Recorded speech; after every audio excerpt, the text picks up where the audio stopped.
Okay, let's unpack this. Welcome to the Deep Dive. Today is Monday, November 16th, 2025. And the world of artificial intelligence is really being pulled in two completely opposite directions. It really is. On one hand, you have this radical acceleration, market momentum, adoption. It's all moving faster than ever. And on the other hand, a confirmed systemic technical failure in AI agent security. A major one. Right. And our mission today really is to give you the clearest possible picture of this inflection point. We're going to distill the most important updates from research to infrastructure to compliance. And we're going to try to understand how these incredible breakthroughs in, say, model efficiency are hitting these hard physical walls, these constraints. Exactly. And how a pretty devastating security vulnerability is forcing regulators all over the world to demand immediate auditable compliance. So let's start with the breakthroughs, because this first one, it really challenges years of dogma in the AI community. It does. For the longest time, the conventional wisdom has been that scale is everything. Bigger models equal smarter AI. More parameters, more power. That was the whole idea. But new research is, well, it's challenging that scaling hypothesis entirely. Okay, so what did they find? So this is a new preprint on ResearchGate out of the US. It's titled Evidence of Phase Transitions in Small Transformer-Based Language Models. Phase transition. So you mean like water turning to ice? A sudden change of state? That's a perfect analogy. It shows that these emergent abilities, those unpredictable leaps in capability like complex reasoning. The things we thought only happened in giant models. Exactly. We thought you needed billions of parameters Right. for that. But they're also appearing abruptly and incredibly small 3.6 million parameter GPT-style transformers. Wait, 3.6 million, not billion. Million. A model that's, 1,000 times smaller is suddenly showing a step change in its abilities. So why does that matter to someone, say, planning their budget for next year? It fundamentally changes the investment calculus. I mean, the research saw this ability reorganization happen directly in the linear training space, right around APOCs 230 to 250. So you don't need massive compute just to find these moments. No, you don't. You don't need the logarithmic scaling tricks. You don't need to burn all that compute.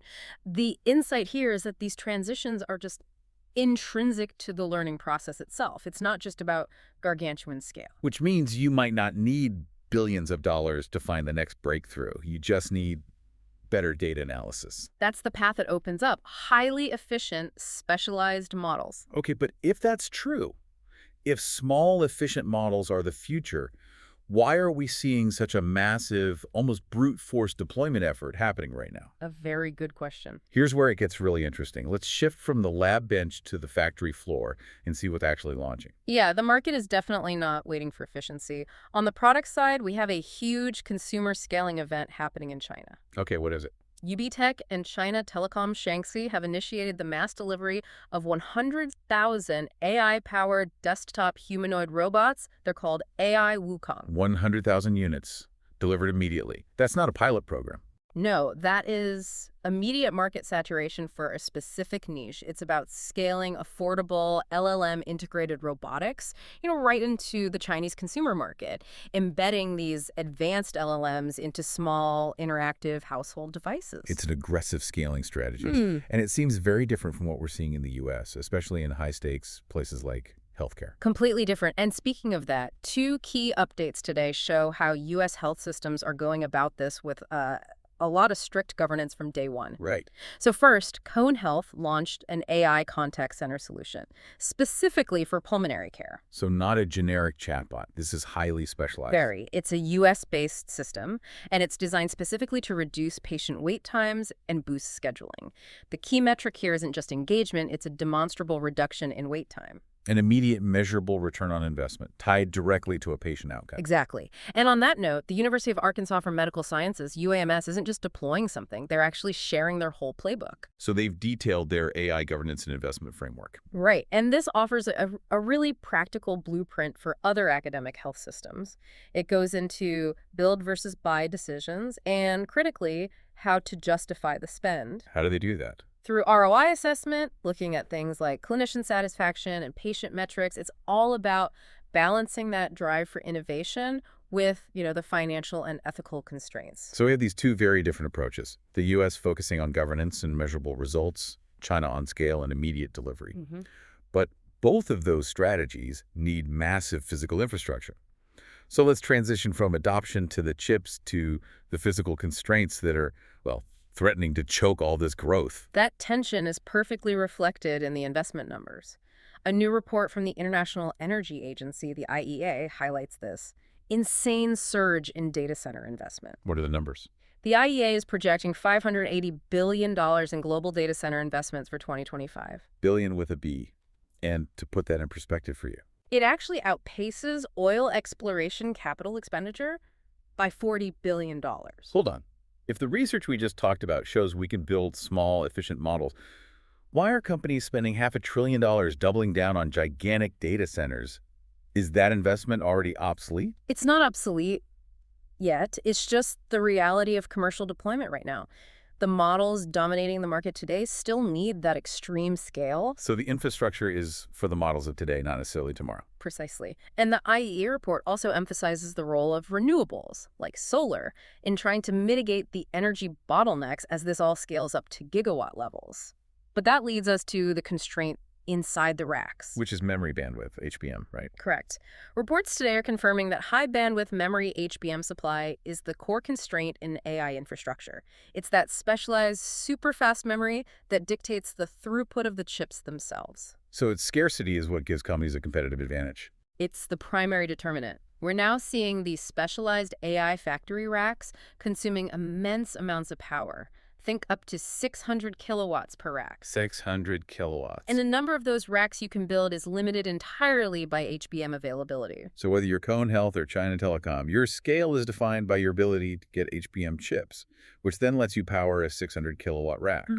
This is a supply chain problem, a physics problem. It is, and that physical constraint just makes the risk of what we're about to discuss even more intense. The critical systemic failure in AI security. Yes. We have all this unprecedented scale and investment, but today we also got absolute verified confirmation that the fundamental defenses for AI agents, they just don't exist. This is the most serious finding from today's reports, and we really need to break this down for everyone because it affects anyone deploying AI agents. Absolutely. So a joint paper came out from the leading labs OpenAI, Anthropic, and Google DeepMind. The heavy hitters. All of them. Oh. And they subjected 12 published prompt injection defenses to targeted adaptive attacks. Let's define prompt injection. That's basically just telling the AI to ignore its safety rules, right? It's as simple as that, telling it to override its purpose. And these 12 defenses were what we all assumed would keep autonomous agents secure when they're handling sensitive data. What was the result? Catastrophic. 0 out of the 12 defenses withstood targeted exploitation. 0. 0. This confirms a systemic zero-day robustness issue. The vulnerability isn't on the edge, it's inherent in the agent architecture itself. Which immediately exposes any enterprise using AI agents with sensitive data access to extreme liability. Yes. Whether it's for scheduling patients or managing a supply chain, the technical failure is here and the urgency is real. So if all the technical offenses fail 0 for 12, the reliance has to shift immediately and completely over to governance. Verifiable compliance. What's the institutional response? Policy is pivoting hard. And it's pivoting toward auditable compliance. The data today highlights the availability of an interactive NIST RMF to ISO IX 42001 crosswalk tool. Okay, let's break that down. NIST RMF, that's the Voluntary U.S. RISC Framework. But what is ISO IX 42001 and why is that tool a game changer? So ISO IC 42001 is the international standard that allows a company to get certified for safe and responsible AI use. It establishes a formal AI management system, or AIMS. I see. And that crosswalk tool, it signifies this massive transition. We're moving away from high-level voluntary, we tried our best policies to demanding verifiable, auditable compliance. Because you have to. It's the only response when you find out that 0 of your technical guardrails actually work. It's the only appropriate response. Okay, before we get to our actionable steps, we have to quickly highlight one really high-stakes application achievement today. Yes, this is the Technical University of Munich, or TUM, defending its autonomous AI racing championship. And Abu Dhabi, right, on the Yas Marina circuit. That's the one. Their AI-driven race car secured the victory. I mean, that is the ultimate real-time control problem.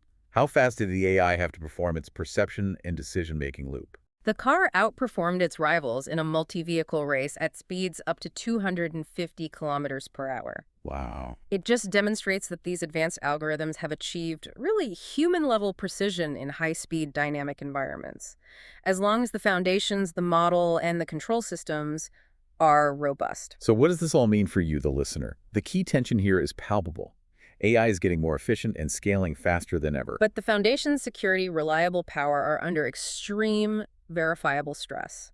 That security failure we discussed means that any deployment starting today has to include a liability mitigation strategy. Right, so let's provide 2 actionable steps you can implement right now. First step, in tools and tutorials you can use today. Execute an AI governance audit. That NIST RMF to ISO IAS 42001 crosswalk tool is no longer optional. It's non-negotiable for setting up a certifiable AI management system to mitigate that legal liability. Second, implement a defense in-depth protocol. Based on the finding that no published prompt injection defense works, you have to immediately implement zero-trust AI protocols. So that means strictly limiting agent permissions, requiring mandatory logging and auditing, and demanding human review for critical operations. You have to assume the attacker moves second and that the agent is always compromised.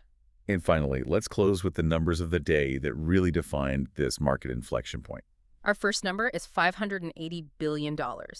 That's the projected investment in global data centers for 2025, underscoring that massive scale of infrastructure build-out. And our second number is 0, the number of published AI agent prompt injection defenses that withstood targeted attacks, a number that reveals the critical systemic security vulnerability that anchors all governance discussions from now on. And if we connect this all to the bigger picture, given that phase transitions are now observable in small models, it means scale is no longer the sole source of emergence. So the critical question is no longer how big a model needs to be to gain coherence, but rather, what non-traditional metric signals the next breakthrough ability, whether that's in reasoning or provable safety or power efficiency. That shift in measurement, that's where the real competitive advantage lies next.